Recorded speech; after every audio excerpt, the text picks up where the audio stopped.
Spring has arrived here in Worcestershire. For the last few weeks we have woken to soft blue skies and a chorus of birdsong. The mornings are cold, the nights still teetering towards freezing temperatures, but the sun warms up the day, and by the afternoon it has been warm enough to sit outside and knit or read. The warmth of the sun and the peace of being outside has been much needed in this resting phase of life we found ourselves in. We are in the in-between moment, moved out of one home and waiting to move into another. Staying in Malvern is giving us the much-needed calm we were craving whilst we patiently wait for our new home. Easter is at the end of this week, and it is a very important celebration in our small family. My husband and I are Christians, and this time of year is when we celebrate all our God has done for us and the gift He gave us all those years ago, a gift still available to all today. It is a time of renewal, of being able to start again, just as the flowers do each year. As the blossoms unfurl and the birds raise their voices, it feels that all of creation is celebrating this time of year with us. Although we are in temporary accommodation, I am still putting up a few handmade decorations, reminders of what we are celebrating and the importance of the season. I use a mix of nature and handmade to decorate the home. Some is made by me, others made in fair trade cooperatives around the world or by local artisans. Similarly to Christmas, I try to make or buy decorations each year and slowly add to my collection over time with things that can be used for years and years to come. I hope one day that my grandchildren might celebrate this most important of seasonal celebrations with some of the decorations I have made and bought now.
Hey guys, so I thought I would just show you some of our Easter decorations before I put them up.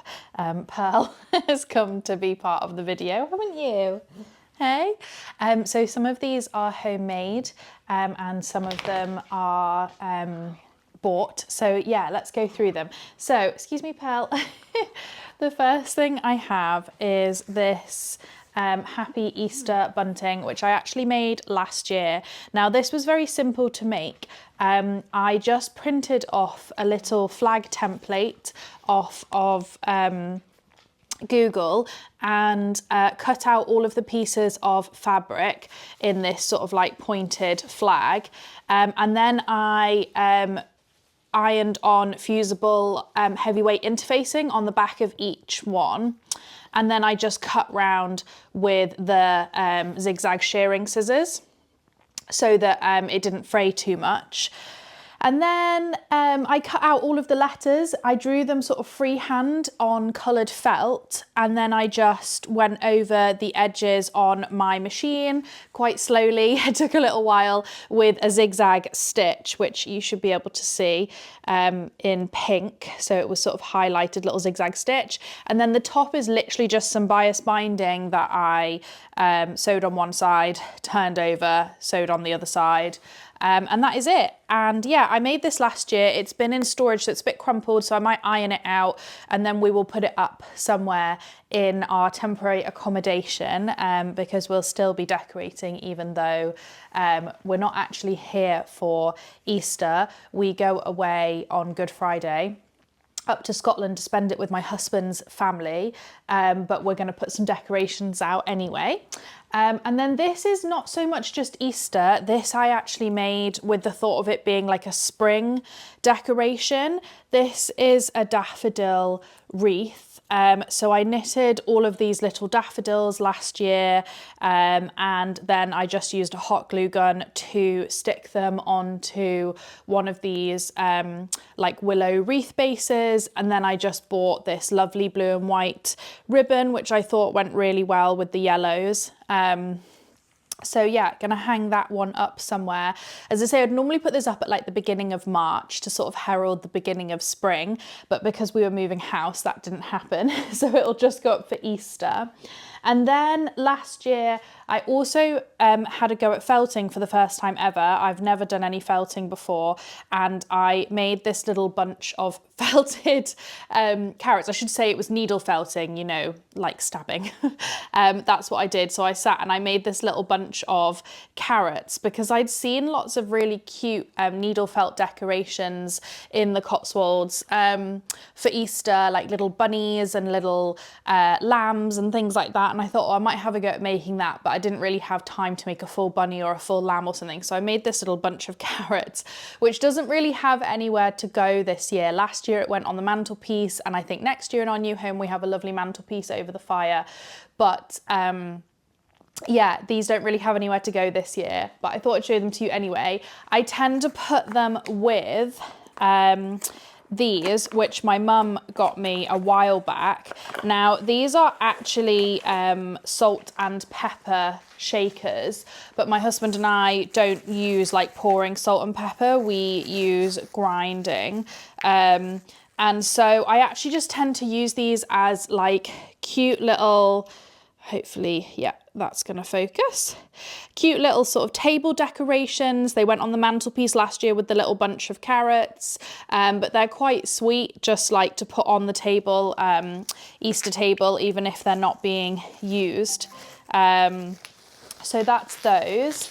And then I picked up a couple of bits. There's a really, really nice fair trade shop in Ledbury in Herefordshire, which I have been to many times because my parents have lived in this area for about 10 years now, and Ledbury's one of my favourite places to go shopping. It has really good charity shops, and then it has really interesting independents as well, some really lovely like homewares, really good bookshop, and then this really great fair trade shop, which I absolutely love. And the fair trade shop has everything from like socks to chocolate to laundry bins to full clothing, like It's a really good little fair trade shop. Anyway, they were selling these lovely little hand painted wooden Easter ornaments, which actually match the hand painted fair trade wooden eggs I have, which you will have seen already that I decorated my Easter tree with. And so I was like, oh, I'd love to get some more of those. So I got this one. I couldn't decide between the chicken and the egg. And so my mum bought me the chicken. So I'll show you the egg first. It's just this beautiful hand painted wooden egg, which has got these lovely spring designs. I think it looks a bit like bluebells, at least that's what I think, bluebells and like daisies. And they're hollow, so you can fill them. So I filled them with Tony's Chocolonely eggs, which is a big thing for us actually at Easter, because Easter is a huge, I mean, there's so many things about Easter. It's been very commercialized, and there's a lot of chocolate that is consumed and bought. A lot of it comes wrapped in plastic, which is a huge problem for the environment. There's huge amounts of waste generated in the UK, and I imagine in other countries around this time of year. And so that was a big consideration, was buying more sustainable, but also chocolate. Unfortunately, cocoa beans are one of the sort of worst for slavery in their supply chains, and also child labour as well in their supply chains. So every Easter we try to make a conscious effort to A, not overconsume and buy a million eggs, and B, to try and get ones in sustainable packaging using like with a really good supply chain. And so yeah, Tony's is one of my favourite. Also Divine, fair trade chocolate eggs, they're really good as well. There's a few different brands. Green and Blacks are another good one. But yeah, I got these little mini eggs from the fair trade shop, which are all different flavours of Tony chocolate, which I thought was really nice. So then you can just put them in there. I think this would make a really lovely gift. I might actually go back before we go away for Easter and go and pick one of these up as a gift for my husband's family who are hosting us, and fill it with some little eggs. And then my mum got me the chicken because I also really loved the chicken. So the chicken is beautiful. So I think I already said these are hand painted by a fair trade cooperative. Really lovely little things that you can bring out every year. I also think as well though that they'll just be nice. Like I often decorate for like spring, and certain things that sort of cross over into Easter come out quite early. So I feel like the chicken could come out quite early in spring. Unfortunately, you can't fit as many Tony eggies in here, which is a shame. But yeah, I really love this. I just think it was really lovely. It's just such beautiful, like you can see, like, you know, incredible hand painted work, and they're made of wood. So yeah, they will last for quite a while, and they will go somewhere. I'm not quite sure where yet, maybe on the table with the Easter tree, or perhaps like on the dinner table or something at some point. As I say, we're sort of struggling a bit this year with decorating because there's no like obvious place to put things. There's no mantelpiece, there's no like big dinner table that I'm hosting people at. So maybe next year some of these will go out. But yeah, those are my little Easter decorations for you.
Okay, I thought I would just pop on and talk a little bit about my Easter crafting and knitting projects that I want to work on.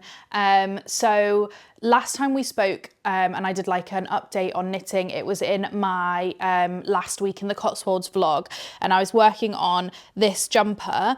I'm now on the sleeves. So this is one sleeve which is just about to be finished. I'm about to cast this off and then I'll be starting the next one. So I'm hoping to get that done, completely finished before we go away, because I've got a few days, yeah, quite a few days actually, almost a week to get that finished, so that I can take it away with us, because I think it's going to make such a good spring jumper. I've been wearing this jumper absolutely loads because it's basically my only spring jumper. I have a lot of cardigans, but at the moment it's definitely still jumper over a dress weather. So I could really do with another one in the wardrobe to take to Scotland, because it'll be a little bit colder in Scotland. So I'm planning to get that one finished. So I'm going to need to take a project with me. Now I've managed to finish quite a few things actually in my, I had like a few projects on the go. I took a little break from the jumper when we first moved into our temporary accommodation because I was very tired from the move, and I just worked on a pair of socks that I'd sort of like half done the first sock, and I just finished that one and started the next one, and it was just a really lovely, easy, relaxing project, just stocking net stitch sock, listening to some Agatha Christie books, just sort of resting, which is really lovely. And then I did a little bit more work on my on my Sweet Shop blanket, which is now getting so big that I can't really take it with me. So I would love to finish that soon. I would have liked to have finished that before starting any more projects, but the reality is I don't want to take it all the way to Scotland. It's very much like a home project, just knitting a square a night, like watching the TV or something. So I think that's going to stay put, and I'll just slowly work on that, because the reality is you know, like that's a blanket that's going to get used a lot, especially in the autumn, winter. So there's no huge rush to finish it. So that's just going to stay here, I think. So I am going to cast on some new stuff over Easter because we're away for 10 days, staying with family. I think there'll be quite a lot of time. Hopefully we'll get some glorious weather. We've been having some beautiful sunny weather in England over the last few weeks. I'm hoping that that will sort of continue over Easter, and my parents-in-law in Scotland have a really lovely summer house that my mother-in-law likes to sit in and crochet, so I might go and sit in there with my knitting and stuff. And yeah, I'm hoping to bring a few projects with me. So the first one I've got, I actually talked about in my spring makes plan, and that is to use up some stash yarn. I have this merino yarn that I frogged a while back, which I want to knit into a slip over, and you hold it with some mohair. So I actually bought this mohair to go with it. Let me just hold it up so you can see. Kid silk mohair from Drops, and then the bottom is Lang Merino 120. Now, the one that I'm knitting at the moment is also a frogged project, because that's like a big thing for me this year. I've spoken about it a lot, using up what I already have. So if I've got things in my wardrobe that I'm not wearing, either knitted or sewn, trying to take them apart and making them into something else. Now, I took this apart years ago because I made it and it wasn't quite the right size, and then it ended up getting pulled out and it just didn't look great. So I totally undid it, and it's just been sat on the shelf for ages. But the yarn I haven't like reblocked, and I reblocked the yarn for the green jumper that I'm just finishing now, and honestly it was so much better. I started knitting with it all curly and I was like, this isn't working, blocked it, and I was like, this is so much better. So I think I do need to find some time before we go away to block all of this yarn back out so that it's nice and straight and flat, rewind it up, and then take it away with me. But I'm going to make the Belladonna slip over by along a Vecana, and I think that that's a good thing to make because, as I say, we're still very much time of year where it's still needing some woolly jumpers, so with sleeves. So I think when we get back it will still be cold enough to need, like, 'cause we'll get back at the end of April, beginning of May, to need like a slip over. That will be the perfect thing. It goes really nicely actually with the dress I'm wearing, which I don't think you can see because it's underneath my jumper. But yeah, that's the first project that I'm going to take with me if I can get that yarn blocked. So I'll be working on that over the 10 days. But I will also be taking some sock yarn because I'd really like to work on a pair of socks. I like to have a couple of projects, a small one and a big one, to work on. So I've had this sock yarn for ages. This is a hand-dyed sock yarn that I got from Wool Bath, which is a really lovely yarn shop if you're ever in sort of Bath area in Wiltshire. That is the shop to go to. And there's another one as well, I think, called A Yarn Story, that's really lovely as well. I've got the book, it's actually behind me, 52 Weeks of Socks. Let me just grab it actually so you can see. Yeah, I got this book absolutely ages ago and I've only made one project. I felt quite overwhelmed by the book when I first got it because there's 52 different sock patterns and they're so gorgeous. Couldn't decide what to make. So I was like, why don't I just slowly work through the book in order and just slowly make the socks, because I have quite a lot of sock yarn. When I first got into knitting, sock yarn was like the thing that I bought whenever I went to a festival or I was on holiday and there was a nice yarn shop or something. I would just like grab a sort of £20 skein of sock yarn, being like, great, that's like my little souvenir. And so it's kind of built up a bit, and I've got quite a lot in like lovely pastel colours, pinks, lilacs, sage greens, creams, etc. So sort of perfect for spring socks. And I know that, like, you know, by the time I get back from holiday, we're going to be coming towards the end of spring. But obviously socks don't, you know, go off. They can stay in my wardrobe for a while. So I thought that that lilac would make a really lovely Avena sock, which you can see the pattern in the book. It's got lovely sort of cabling, but they almost look a little bit, I think, like flowers. They look a little bit like, oh, it's not focusing very well, is it? They look a little bit like bluebells almost, I think, or tulips or something. So yeah, that's the plan. It's a variegated yarn, but very sort of gently, like between creams and purples and purpley pinks and things like that. So I think that's what I'm going to do, is I'm going to take, I know it means taking the book with me on holiday, but yeah, that's the plan, because as I say, I'm just literally going to work through this book in order, and I would really like to get through some of my sock yarns this year because I am trying very hard to get through my stash. There's a couple of things like sewing things that I've brought in, which I went through in my last video, and there's a particular cardigan I would love to knit for the summer, which I might get the yarn for in May and start working on that. So that would be bringing that in. But other than that, I am trying really hard to use up what I've got to begin with. So it'd be nice to take these projects away with me, and that would be some more yarn from stash that's been used up and turned into really wearable items. So yeah, that is my plan for our Easter break, for my making plans.